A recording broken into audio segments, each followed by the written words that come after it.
É claro que a partir de um determinado momento, quando você é garoto, quando você é criança, quando você é jovem, é aquela coisa, você era um cara avesso à política, você era um cara até um tanto quanto anárquico, você mesmo falou isso, né, cara? Que é natural da juventude, a anarquia é natural do ser humano, né, cara? A gente não pode perder esse pique.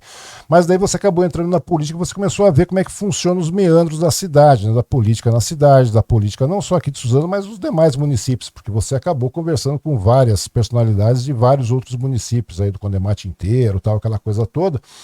E me conta uma coisa, o que que depois desse aprendizado, desde a sua entrada na Câmara, tal e tudo mais, que é onde você realmente começou a se interessar pela política, como você mesmo falou, o que que mudou em Suzano para você, Lisandro? Como é que você vê Suzano nesse período todo aí, cara?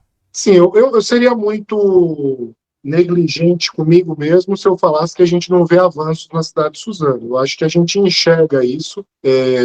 Acho que a gente teve aí nos últimos anos um acelero de entregas que foram feitas, de projetos, inclusive de outras gestões que estão sendo entregues, mas o grande problema que eu vejo em Suzano hoje, que é o que eu peço para as pessoas refletirem com frequência quando se discute isso, é que Suzano é uma cidade muito cara para o que ela oferece. A gente teve um avanço na cidade, tivemos, do ponto de vista de pavimentação pública, de algumas obras que estavam há 30 anos aí, como é o caso do Max Pfeffer, o ginásio do Max Pfeffer, que estava há Uhum. 30 anos ali em obras, né, como é o caso da Marginal do Una, são avanços importantes que precisam ser reconhecidos.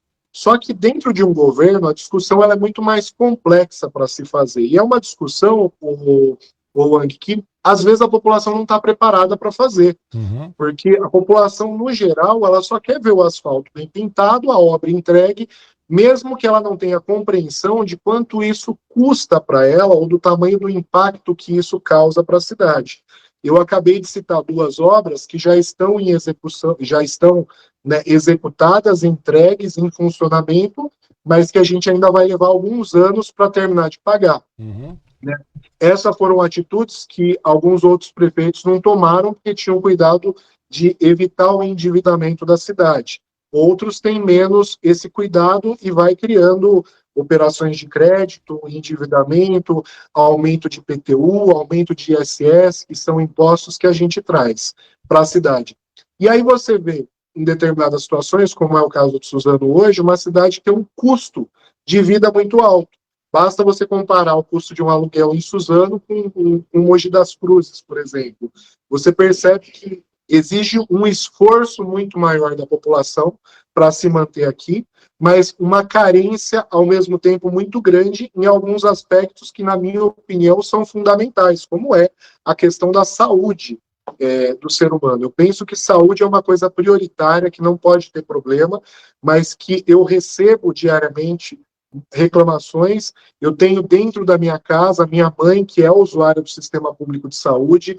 Já perdi as contas de quantas vezes a gente pagou por serviços através de serviços particulares, porque a gente tem condições de fazer isso, Uhum. porque infelizmente o serviço público deixava a desejar. A gente não queria correr o risco, né, como uma situação grave que a gente teve recentemente, que já estava esperando há um ano um exame, não saía, e a gente não ia correr esse risco, então a gente corre atrás através de outros meios. Só que me incomoda saber que a minha mãe tem condições de pagar, mas se a gente se aproximar ali, Jardim Gardênia, Miguel Padra, algumas áreas extremamente carentes de Suzano, existem pessoas que não têm condições de pagar e muito menos consciência de que o poder público tem o dever de oferecer esse serviço para ela. Né?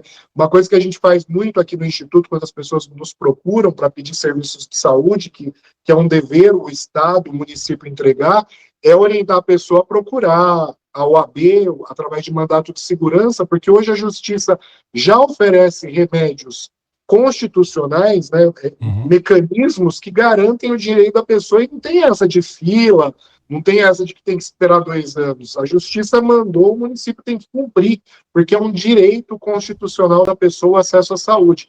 Essas coisas me incomodam. Quando você vê no volume que eu vejo hoje esses problemas, me incomoda muito saber que a gente deve ter morte na cidade que poderia ser evitada.